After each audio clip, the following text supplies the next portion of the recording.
Before we dive into today's video, I want to invite you to our Dallas, Texas takeover. Me and my man Buddha Cheese are trying to have a really fun get-together for Saints fans the Friday before Saints vs. Cowboys here in Dallas, Texas. So if you want to join, it's going to be at Doty's in Greenville on Friday, September 13th at 7 p.m. You can DM me on Twitter if you want to get more details or more information. Just going to have some drinks, have some fun, and get the Saints fans together before we take down the Cowgirls in Dallas. So hit me up on social media. You're invited if you're coming down to Dallas. I can't wait to see y'all there.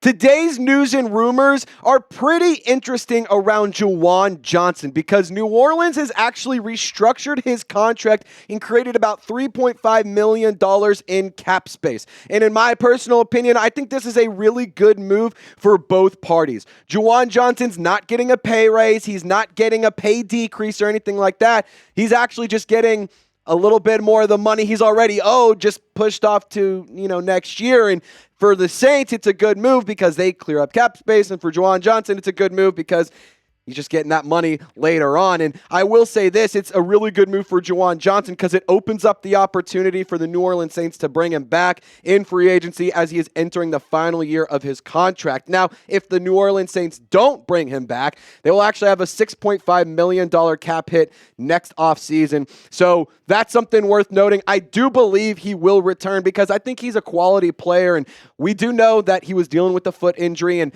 the injury update around him has been really, really positive. He's back at practice. He was back in the preseason. He progressed a lot quicker than initially believed. So it's really good stuff for Juwan Johnson, and I think that he's a player who can offer a lot to the New Orleans Saints offense this year. In 2022, I gave him the nickname of Mr. Reliable because over half of his catches were either a touchdown or a first down. But last year, he did miss some time due to injuries, and I think that he is still a quality player, and when he was back on the field, he was making plays. I mean, do you remember that Week 16 catch he had against the Buccaneers? Derek Carr is backed up in his own end zone. He hucks it to Juwan Johnson, diving catch, does the somersault, pops up, boom, he's ready to go. I mean, the UDFA wide receiver turned tight end is a really good fit for the Klint Kubiak offense because he is not only a smart player, but he has the size advantage over those slot cornerbacks, and he is a much shiftier player than a normal tight end, so he can go ahead and perform well against linebackers that are in coverage as well. I'm excited for Juwan Johnson because I think he's going to be a good player in New Orleans. I really want to see him take another step for the Saints, and I want to see him be a factor in the red zone. I want to see him stay healthy. I want to see him get involved in the passing game. And for New Orleans, they do have about $4.8 million in cap space, so not a ton to spend, but they do have money to spend if there's injuries or anything like that. But again, I'm really pumped up because Juwan Johnson, not only is he healthy, but tight ends have flourished in Klint Kubiak's offense, so I think he's going to be very heavily used. I think that they're going to rely on him a lot, and I think that he's going to be a good player for the Saints. Now, I want to ask you this question. Which tight end will lead the team in touchdowns? Not which player, it's which tight end. Juwan Johnson, Foster Moreau, or Dallin Holker? Get in the comment section, share your thoughts, and let me know. I didn't include Taysom Hill because, that's kind of cheating. It really is because he's not just going to be a receiving guy. So let me know. But also, I want to encourage you to subscribe and join the watch party. Not only do we have a get-together in 2 weeks, I guess, for the Saints vs. Cowboys Week 2 matchup. So I guess actually next week. We have that meetup, but then we also have a watch party every single Sunday. And so this Sunday, an hour before kickoff, we will be live for Saints vs. Panthers. We're going to be giving away a helmet. We're going to be giving away an MVP football. So please come and join, hang out, have some fun during our pregame show and all throughout the game because we're going to be giving play-by-play and having a lot of fun. Plus, it's, the best place to hang out for Saints games. Now, really quick, I want to go through 5 bold predictions for Week 1. We gave you the news. Now it's time to give you some hot takes. Now, bold prediction number 1, I think Derek Carr is going to hit Chris Olave for a touchdown in the opening drive. You heard me. I think that Chris Olave and Derek Carr will connect for 6 points to start off the season very hot.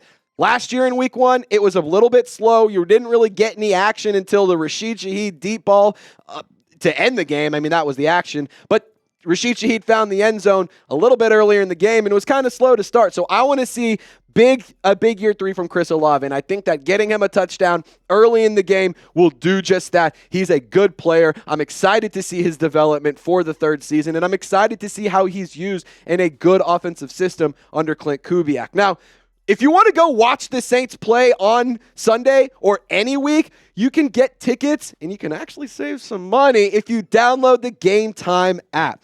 If you love going to live events, you have to check out the #1 ticketing app, in my personal opinion, because they take the guesswork out of buying tickets to college football games, NFL games, concerts, and other live events.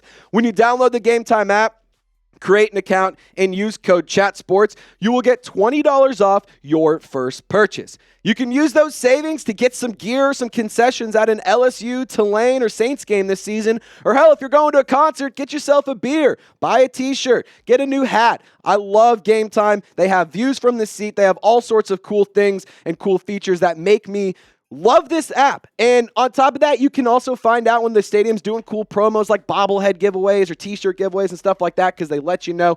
And not only that, you can filter it by the team. So you can say, I just want to see LSU tickets, and it'll show you all the tickets that they have available. So if you want to get tickets to the LSU game or you want to get tickets to the Saints game, download the Game Time app and plug in code CHATSPORTS, and you'll get $20 off your first purchase. Terms do apply. Now, Game Time also has a new feature called Game Time Picks that make getting tickets to see your favorite teams play live even easier. Game Time Picks filters out the fluff so to show you only incredible deals on great seats, so you don't have to waste time searching through thousands of tickets. One more time, download the Game Time app and use code CHATSPORTS, and you'll get $20 off your first purchase. Terms do apply. Download Game Time today. What time is it?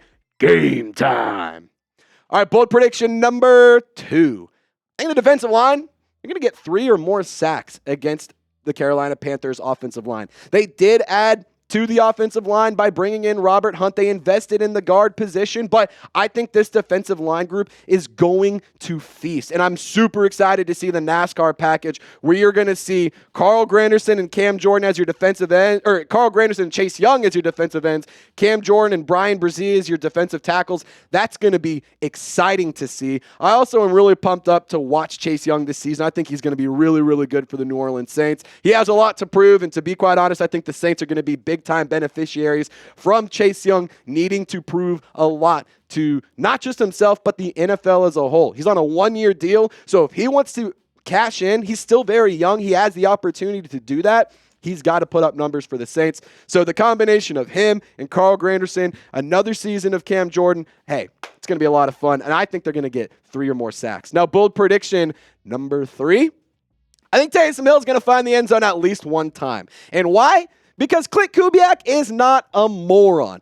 This is a very interesting stat. We've talked about it before on the show, but I think that it's so important to take into consideration. The New Orleans Saints have won ample amount of times, and it's not even close. They are 18-3 when Taysom Hill gets 7 or more carries in a game. I think Clint Kubiak knows that. I think he understands that the offense is better when Taysom Hill is on the field. The team will benefit from having number 7 on the field, no matter what position it is, no matter where he's lined up. So I'm excited to see Clint Kubiak use him. He knows how good of a player and how special of a player Taysom Hill is, and he's talked about that all offseason long. So Clint Kubiak's creativity with Taysom Hill's utility, it's going to be really, really exciting. Now, bold prediction number 4, I think the defense is going to force multiple turnovers. And whether it's Marshawn Lattimore, who, fun fact, today on Thursday, September 5th, is a full participant at practice, I think it could be one of 2 things. Maybe it could be a multitude of things. Dare I say the Saints get a fumble recovery and an interception? I mean, you're here to tell me that Chase Young can't get to the quarterback, Bryce Young gets strip sacked, Brian Brzee jumps on it, Demario Davis scoops it up. Are you telling me that can happen? Come on. Marshawn Lattimore versus Xavier Legette? Come on. Demario Davis or Willie Gay covering Jatavion Sanders? Seriously?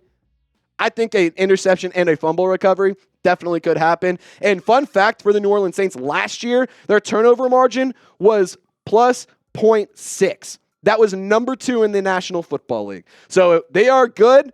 at forcing turnovers. They were good last year. I want to see him do it again this year. I want to see him do it a lot. I want to see him protect the football on the offensive side. And that leads me to bold prediction number 5. The offensive line. I think that they're going to look solid. I don't think they're going to be amazing. I don't think they're going to be perfect, but I think they're going to be solid. And I also think the offense will run somewhat smoothly. Like, I'm not saying that it's going to be amazing. I'm not going to say every single player going to be like, wow, this team is winning a Super Bowl right now. Like, oh my goodness, I am consuming the Kool-Aid. But the offensive line, if the Saints want to limit turnovers, they have to show up. If the Saints offense wants to start creating that groove and getting into the swing of things, not like last year where it took to the very end of the season, they want to find the groove early. It comes down to the offensive line. I think Talise Fuanga is going to have a really good test against the Carolina Panthers. Not necessarily the best pass rush in the National Football League. So, again, things won't be perfect in week 1, but I do think that this is a good litmus test to see how the Saints are looking, to see how our team is ready to play, and see whether or not that they can compete. Again, it's the Panthers, so I'm not going to sit here and say this is the end-all, be-all of the game or of the season, but it is an important game because it's a divisional game, and the Panthers are a much newer team. They have a new head coach. I think they're going to be much better than they were last year when they only won 2 games. So I want to see the offensive line show up. I want to see the offense as a whole, as a system, show that they are running the system competently and that they can do it consistently, because that to me would do wonders and would give me a lot more confidence for the season. Now, I want you to get in the comments section.